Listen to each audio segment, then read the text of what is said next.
I treat people who have post-traumatic disorder or symptoms of post-traumatic disorder.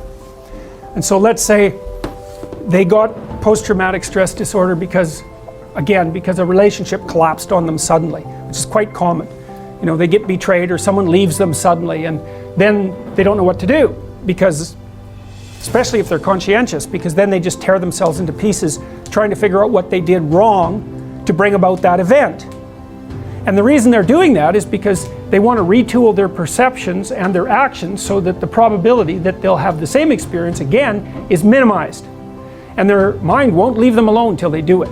And no wonder, right? Because if you fall into a big pit and you get really hurt, the first thing you should figure out is how to not fall into big pits anymore. And your mind is set up exactly for that. And so what you do with someone who's having problems like that, so maybe they're waking up at the middle of the night obsessing about what went wrong, is you walk them through it. You do a situational analysis first, because one of the oversimplifications that people make, and this is especially true for conscientious people, is if something bad happened to me, I must have done something to deserve it. Now that's actually a pretty functional idea, because it suggests that there are things about your behavior that you could change that would make the future better. But the problem is that, say if it's the collapse of a relationship and you've been with that person for 8 years or longer, well, you did so many things with them that the idea that you did something wrong pretty much extends to every single thing you ever did with them. And that's, how are you going to fix that? And so that's part of the trauma, actually. The trauma is 80 million snakes all at the same time. It's like, well, forget it. You don't have time to go through all that material. And so partly what you do is with people, and this is what you should do with yourself too, is you do a situational analysis. It's like, don't be assuming necessarily that the thing that happened to you only happened to you because of what you did or didn't do. There's all sorts of factors at play. So one of the things that sometimes I do with clients is if they were in a relationship and I can get some reasonable personality information about both of them, I can point out where they were temperamentally incompatible. You know, like if you're a highly conscientious person and your partner is very, very low in conscientiousness, it's like, well, good luck to you two. How the hell are you ever going to work that out? Because you want everything to be exactly where it's supposed to be, and you're working all the time, and your partner could care less whether things were where they're supposed to be, and they're not going to work. And you can butt heads about that forever. The probability that you're going to shift it, you know, except to some minor degree, is very, very low. And so sometimes you end up with someone with whom you get along very well on one temperamental dimension, and you're an absolute catastrophe on the other four. And the probability that you're going to be able to mediate a huge temperamental difference is extremely low. You wouldn't expect yourself to mediate a huge intellectual difference, right? You're going to make the other person smarter, or maybe you smarter, depending on who you're with. It's like, no, probably not. A bit, maybe. So you do a situational analysis. And so what you're trying to do is to extract out information from your past and your present that will enable you to conduct yourself properly into the future. And so that's another example of the pragmatic element of thought. Well then, within the brain itself, apart from the major subdivisions which we just described, there are minor subdivisions, and here's a bunch of them listed: the caudate nucleus, the cerebral cortex, the huge newest part of the brain that's about a square meter. If you unfold it, it's all folded up, and most of the processing occurs right on the surface. That's the idea anyways. The thalamus, that's a place where a lot of the information in the brain appears to be integrated. The cerebellum helps you with balance and the sequencing of complex motor activities. The hippocampus, that's the one we talked about before. One of the things that the hippocampus seems to do is compare your model of the world as it's unfolding with the model that you desire to be occurring, and then keeps track of mismatches. And if it detects a mismatch, then it disinhibits other emotional and motivational centers, and that's the beginning of your response to the unknown. So one of them is the hypothalamus. I'm going to concentrate on it for a bit. It's a little tiny part of the brain that's pretty much at the top of the spinal cord. See, it's really small compared to the rest of the brain.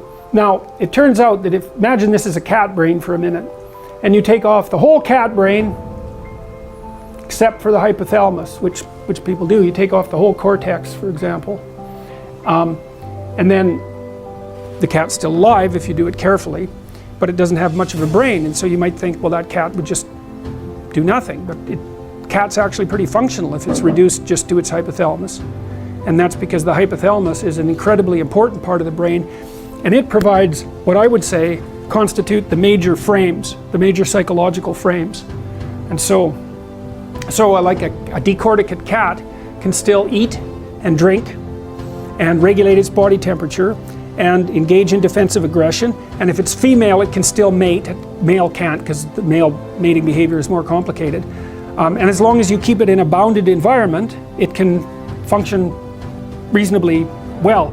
It's hyper curious though, which is very weird, because you wouldn't expect a cat with no brain to be curious about anything, but a cat with no brain is curious about everything. And that seems to be because part of the reason that you aren't curious about something anymore is because you've investigated it and you've built a representation of it that's functional, and that functional representation then stands for the thing itself, and then you can ignore it, and so you learn to ignore things.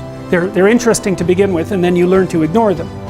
And so one of the things that I think artists do, if they're great artists, is remind you that there's more to things than you see now that you've learned to ignore them.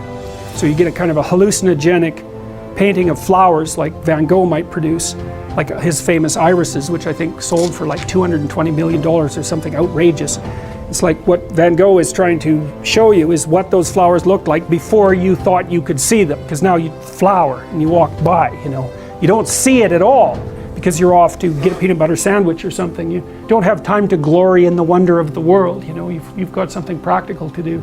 It's not a thing, it's a whole bunch of things, and then it's one of those horrible whole bunches of things that are made out of even more bunches of things, and they're made out of more bunches of things. And what's really interesting about going down the body from an analytic perspective is it doesn't seem to get less complex as you go farther down, you know. Like, this is something to consider very carefully when you're thinking about the terminology that psychologists use, or that you might use to describe your own behavior. Because, you know, you can roughly, there is a psychology of motivation and there's a psychology of emotion, and you might think, well, emotion and motivation are categorically different entities, but they're not.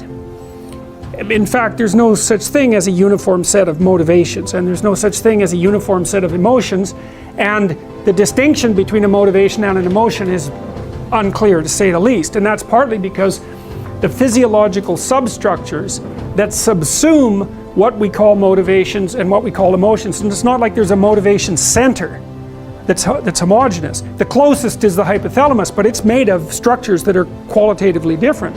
And then the emotions, because I have to use that descriptive terminology because we have to communicate about it somehow, there's all sorts of different structures in the brain that contribute to emotional expression, and they're not even in the same place, much less composed of identical structure or function. So, you know, we have these shorthands that we use to divide up the world, but they're awkward and untenable as the level of resolution increases. But anyways, I'm still going to go with motivation and emotion because it's a useful simplification. But you can see with the hypothalamus that there's all these, you know, complicated little subsystems in there. And I showed you that video to show you just how complicated the subsystems are, all the way down to the molecular level. How those little machines manage what they do is completely beyond me. You know, to call it clockwork when those little things that walk can walk over obstacles. It's like clockwork does one thing, you know, only. Click, click, click, click. That's all it does. No exceptions.